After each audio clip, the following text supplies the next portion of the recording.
Hi, welcome to Simple Shifts, conversations on food, life, weight, and mindset. I'm Martha McKinnon from the blog Simple Nourished Living, and this is my brother and partner, Peter. Hello. Hi, how are you? I'm good. How are you doing this fine day? I'm doing really well this fine day. I feel really good. I've got to go to a party a little while after we wrap up this taping of this, What and I've kind of already party? Bert, what kind of a party? birthday party for a Oh. neighbor. So we're going to a birthday party for a neighbor, and it's a potluck. And I made the quinoa tabbouleh from the Oh, website. Yeah, and I didn't realize that. I mean, that's a recipe you made, and so I had never made it, and but can't say that because I have now, and it's delicious. I had to change it up a little bit because I couldn't get a couple of the ingredients, but it turned out delicious. So we'll link to that in the show notes because it's a winner for anybody who likes awesome. tabbouleh. Because down here, I can't get like bulgur. That wouldn't even be an option. But the quinoa, I think I like even better, and it's so much Mhm.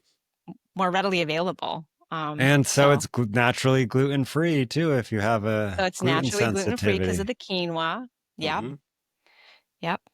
Well, And it's all interestingly done. enough, I've been wanting to do for a while now, and it's everywhere, but I finally made toasted ravioli. Oh, how'd you like it? I liked it. Good. So is So, that something you'll share on the mhm, website? mhm. Cool. Did you I toast it didn't in the I air? thought about using the air fryer, but then because I thought it would be quicker, but then when I thought about it, I'm like the air blowing around, like you're gonna have stuff going everywhere. So Hmm. I just did it in the oven. Uh-huh. Cool. What'd you serve it with? I love to talk about food. Just some I had some Trader Joe's bruschetta topping, Uh-huh. which is kind of like a chunkier tomato, Hmm. um, and some marinara. Sounds yummy. For others. But yeah, it's good. I mean I like pasta. I don't like a whole lot of pasta. So Hmm. what I liked about this is I think, you could eat one or two raviolis and that was sort of plenty for me, but I was also thinking you could any extras or leftovers you could heat them up or it could actually eat it cold. Hmm. But you could heat it up and like chop it up and it'd be kind of like a pseudo crouton for a salad or something. Oh, that's fun. It's fun to think about different like different crouton toppings. I hmm think I think a part of like long-term success is to find ways to make salads like more interesting. And there's so many ways to do that when you start to really focus on it to make them more hmm fun and interesting and yummy. And so yeah, so that would be a fun topping for a salad. Just zazz it up a bit. Yep. All right. So today we're wrapping up our discussion of the book Mindless Eating by Brian Wansink. It's one of my favorite books. It helped me immensely, and so we're going to just wrap up. We've had several discussions around that, so we're going to wrap up with chapters 9 and 10 today. And it's really a deep dive into all the ways that we're influenced, like by the ways our environment influences us to eat more than we realize. And it happens in lots of different ways. And then what I loved about this book was it gave a lot of practical tips, suggestions for changes you could make to re-engineer your habits, your environment, so that they support you in ways that make eating better, losing weight feel easy and effortless. And I'm all about, I think that easy and effortless are key to sustainable, lasting change. So fast food was one of the topics. And been so much written, so many books, right? Documentaries about fast food and the influence that it's had on America, right, over the past few decades. A lot can be said and written about it, but we grew up. I mean, I think back to childhood, and fast food didn't exist very much, and where we lived, right? But we watched it develop through our lifetime, such that the amount of fast food that's available now hmm versus when we were growing up is staggering. And I just want to read this because I thought this was really I don't know, this struck a chord for me, but it was Mm-hmm. So he wrote in the book, fast food has been designed to love us by giving us the taste that generations of evolution have caused us to crave. Mm-hmm. We are hardwired to love the taste of fat, salt, and sugar.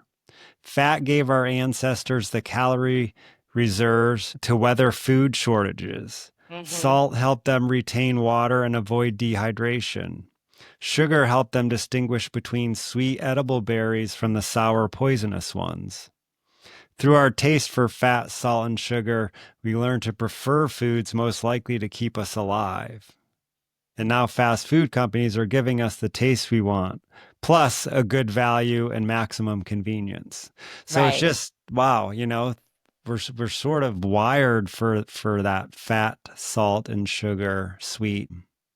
But it never, like, when if you think evolutionarily, like 100 years, well, 1,000 years ago, 100 years ago, it never could have been served up, right, in such vast quantities so quickly.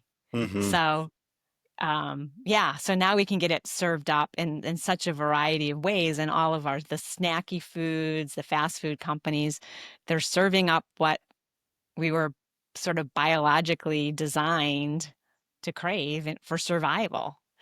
In all the how he talks about through his studies how the fast food industry has evolved through the years, like they're not necessarily trying to make people overweight. They're trying to sell you. They, like he said, he doesn't care, or they don't care if you buy the Big Mac, the Happy Meal, or and you throw half of it away. They don't care. They just want to make the sale. So if all of a sudden the consumers want low fat, everything's going to become low fat. I mean, and I think the fast food, if you look at it, they have tried to respond to supposed Mm-hmm. wants, right? Mm-hmm. Because a lot of the restaurants have salads now, they have healthier options, but I found it really intriguing that he gave the example that, if at Burger King, for example, you can buy a side salad for less than or about the same price as the medium fries, but the reality is that Burger King sells 30 times more fries than salad, so that's the reality. I mean, if we were buying the salads as much as we claim that we wanted, they'd be all over it. But at the end of the day, they're gonna serve up what they can sell. Exactly. And all the Absolutely. I don't know. I haven't been to a Subway in a really long time, but at the time of this writing of this book and the Mm-hmm. studies, I guess they did a lot of their nutritional information was printed on everything, napkins, Mm-hmm. cups, Mm-hmm. wrappers. But the studies that he did found people didn't necessarily eat less, even though they had access to that information. Right. So there were subtle shifts, I think, if I remember what he was talking about. That it seemed like overall, a person who goes to Subway, on average, a person who goes for Subway for a meal versus versus one of the burger joints like I think there was a comparison done, McDonald's versus Subway, and that a person who did choose Subway, they were still eating more than they thought. Mm-hmm. They were eating like 34% more Or calories than they thought they were. Compared to somebody from McDonald's, the gap was smaller. I mean, I guess people at McDonald's knew they were indulging, but at the end right. of the day, the person eating at Subway still took in like 400 calories less than the person eating at McDonald's. So that's significant overall. But again, you walk into Subway and you can make healthy choices. They're there, but they also have the chips and the cookies, right?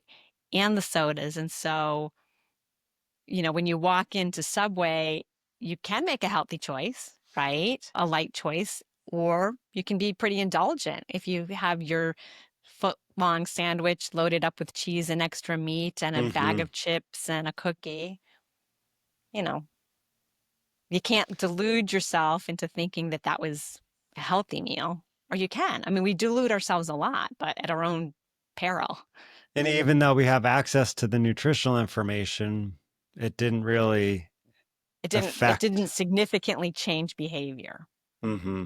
Yeah, the other study they talked about too was, the fact that there's been a lot of talk that if we just raised prices or put taxes on some of these foods that weren't so good for us, that it would change behavior. And his study suggested that it doesn't, that in normal sort of free market economies, even though the cost of a lot of these things that, sodas or chips or things that aren't deemed healthy, um, we still buy them, Right, even though the price is you'd go to a competitor, you'd buy a different brand or right. right, right.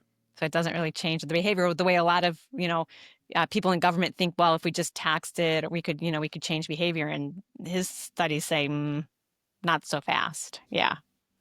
The research doesn't really prove that.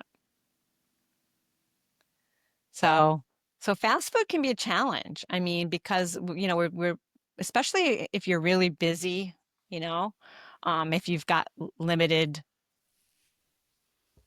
money. So it really does, like you Mhm. said, it hits all of those points, right?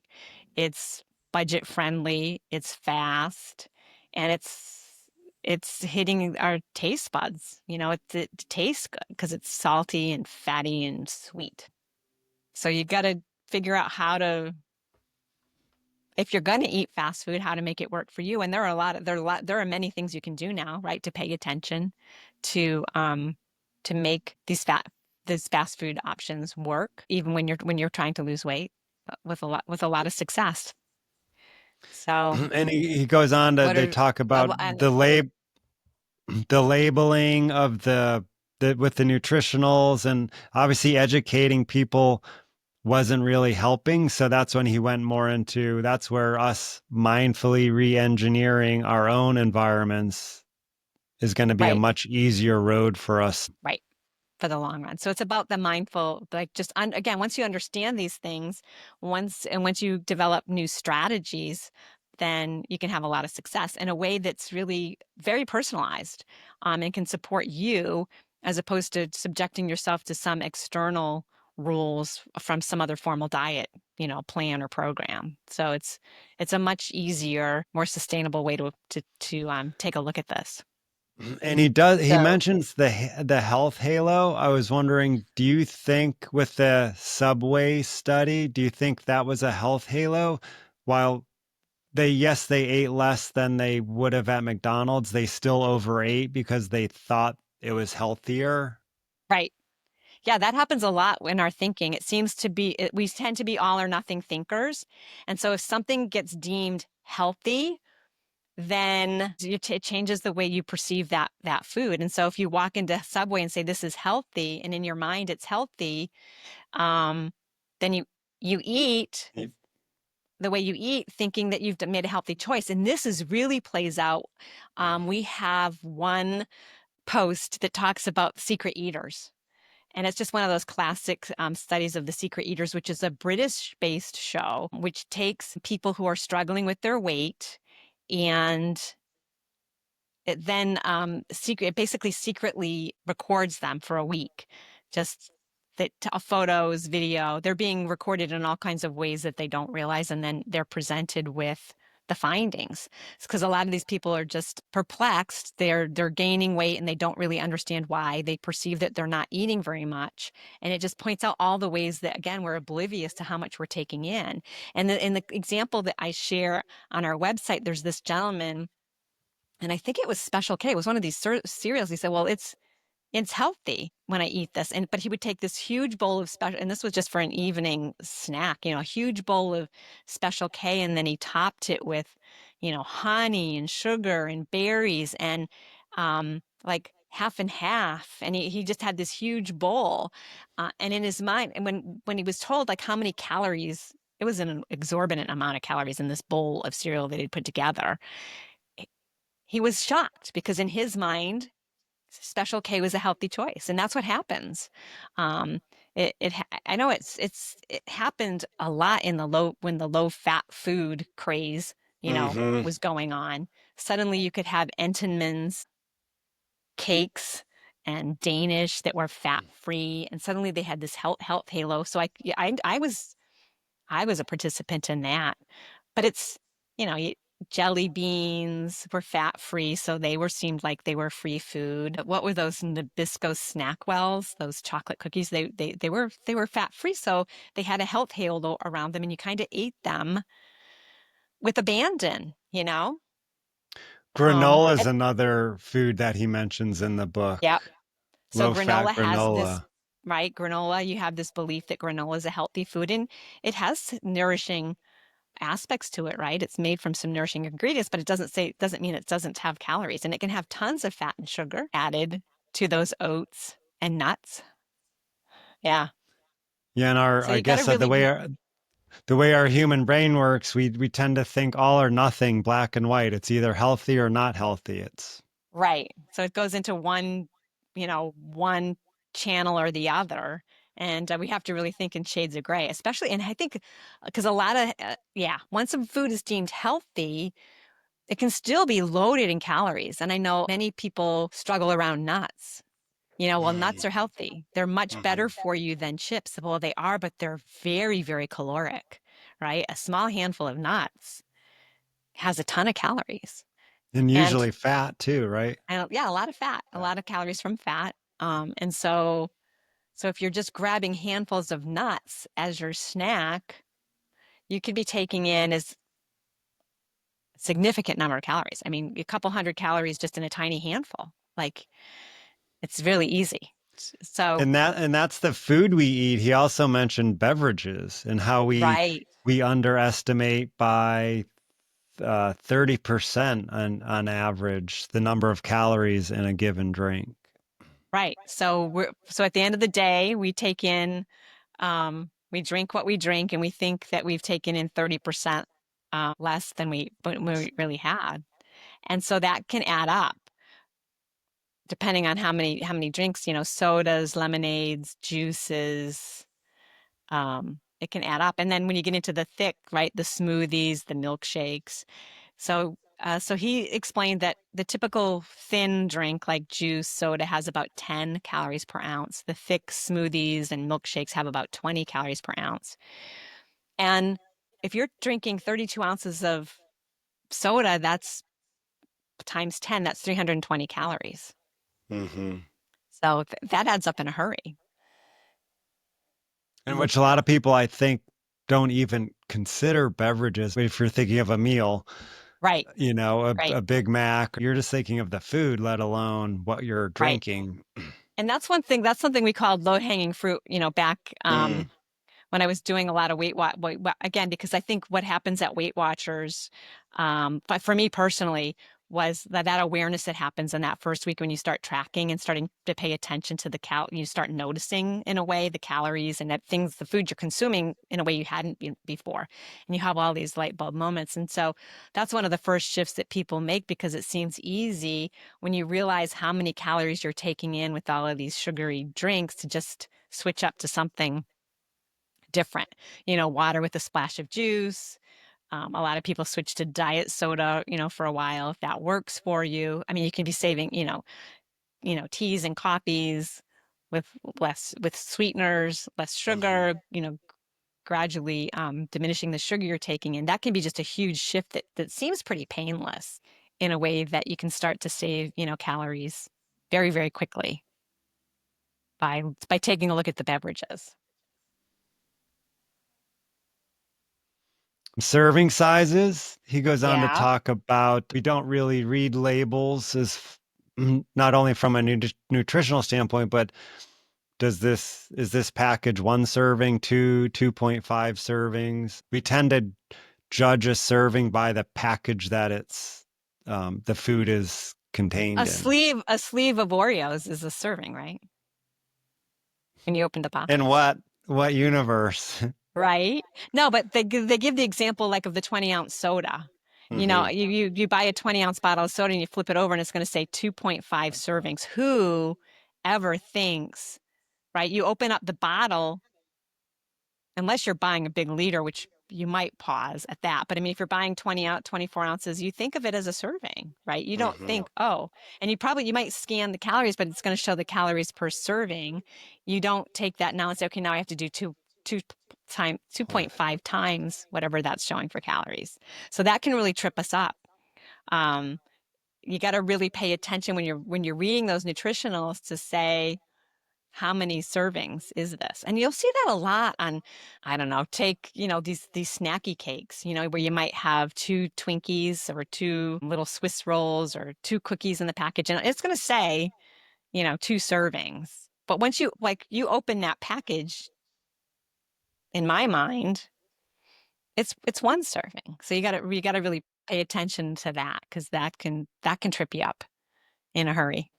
I was a little surprised by the study. I'm pretty sure it was in this section when, like, the Pringle study where they dyed every seventh chip like red just to Mm-hmm. prevent that barrier. And then they did a study, like, and then they did every 15th chip red, and one they didn't dye any, and they measured, and people, those barriers just made you pause just for a second just to say, you know, should I Right. keep going or not?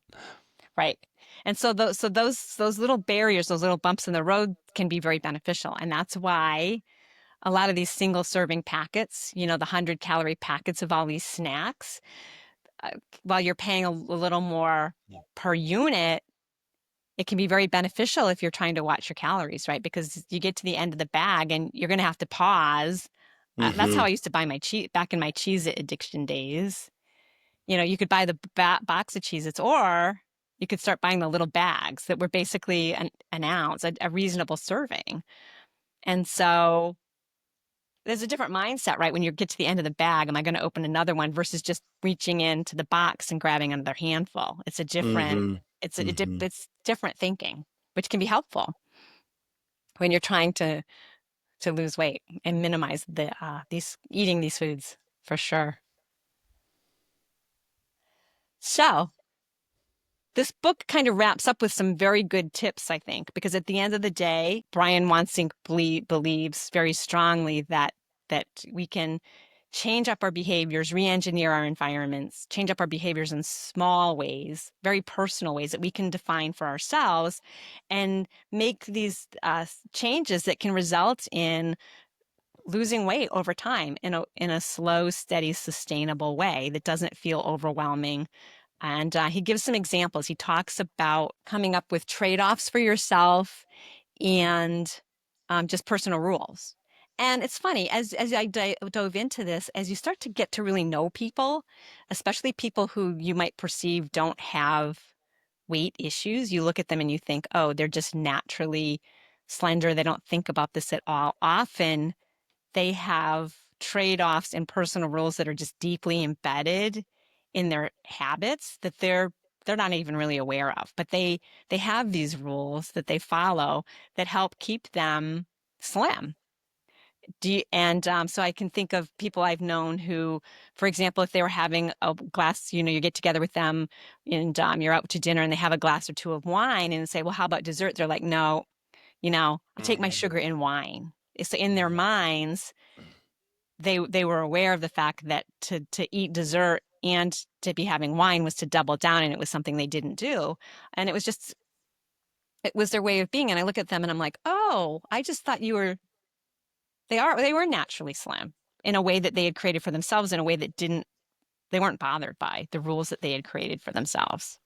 And I've met other people who, we have this friend in northern Wisconsin, and you look at her and she's beautiful and stunning, and she's in great shape. But she allows herself she and her husband, one bag of potato chips. Like they buy one bag a week. That's it, and they're very active people, and it's got to last them. That's their one sort of treat, and they portion it out and they enjoy it. But she would never say, "Oh, well, the potato chips are two for." They're Mm-hmm. on special this week. We're going to buy two. It's like, no, we only buy one a week because we know Mm-hmm. we've set that personal rule for ourselves. Do you have any personal rules in your life like that? Um, I never really thought of this as a rule before, but we tend to have a really nice dessert with our after our meal on Saturday. Okay. We tend to not really, I mean, occasionally have a piece of chocolate or something simple. Hmm. But usually Saturday, it's kind of like a given. It's, Yep. maybe a little ice cream, maybe a cookie, Yep. kind of something a little more decadent, Hmm. and it is something to look forward to. Hmm.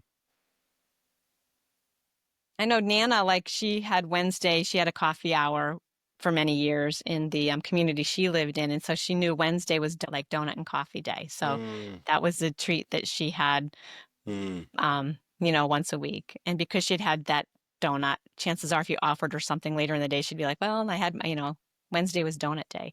Some people will do bagels, like once Saturday or Sunday, maybe is the day they have bagels. And so they say no, no bagels during the week. Some people will play with this whole, in addition to rules, the trade-off. So like, for mhm, example, if I go to the gym, if I go to the gym 3 times this week, I can have a small dessert on the days I go to the gym.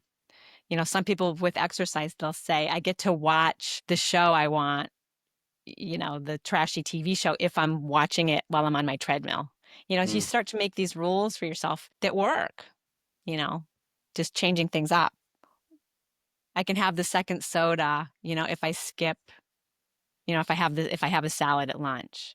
Or I Mhm, can have the popcorn, I can have the popcorn at the movies if I make a sensible dinner, choice. I can't order the pasta Alfredo, if I'm going to have the popcorn at the movie. And so you just start to think about um, these trade-offs that you can make and these little personal rules you can make. And the suggestion is that you choose 2 or 3 little shifts that are going to result in anywhere from 100 to, 100 calorie deficits.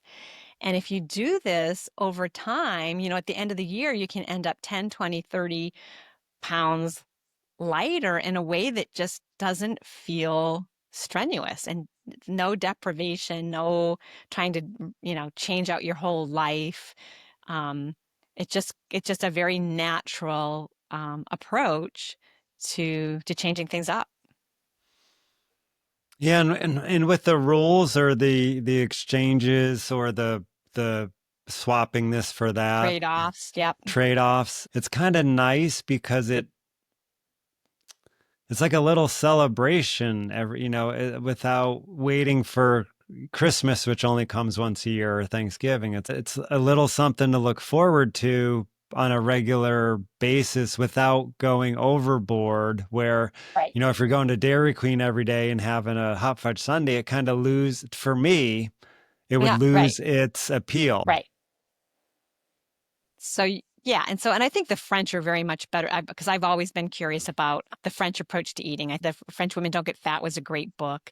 This whole book, French kids can eat everything. And I've had a few friends, colleagues, people I've known from France, and their approach just is very much like that, And I've been actually sitting with a woman at a celebratory dinner where she'll maybe had 2 small pieces of cake, and she said, "It's fine. I'll just compensate." Not like she was enjoying it. There was no guilt. There Hmm. was no, Hmm. it's like, this is special. I don't get homemade cake like this very often. It's delicious. It's wonderful. I'll just and the word compensate, it's just a very Hmm. kind, gentle word. I'll compensate tomorrow. You know, I'll have, I'll have soup for lunch and dinner tomorrow. Hmm. And I'll just be back in this rhythm. It's just sort of an ebb and flow. Um, Hmm.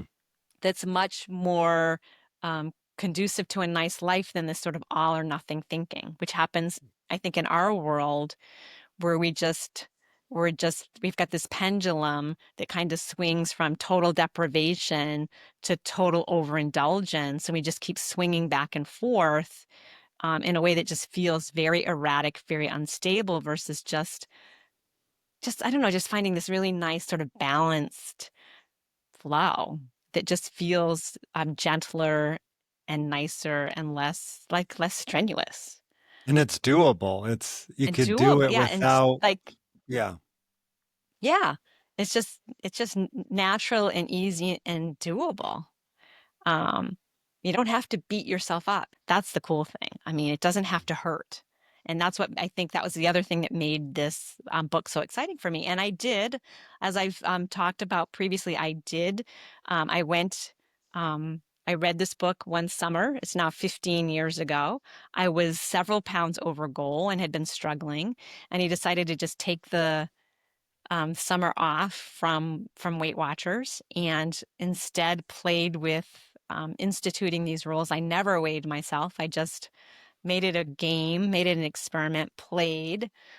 And when I came back in the fall, I was several pounds under goal with it. So and that's what really just reinforced it for me. It worked. So I read it, and that was one level, and I had these light bulb moments. But then I did it, and it worked. You still there? Um, I oop, Your camera just froze a little.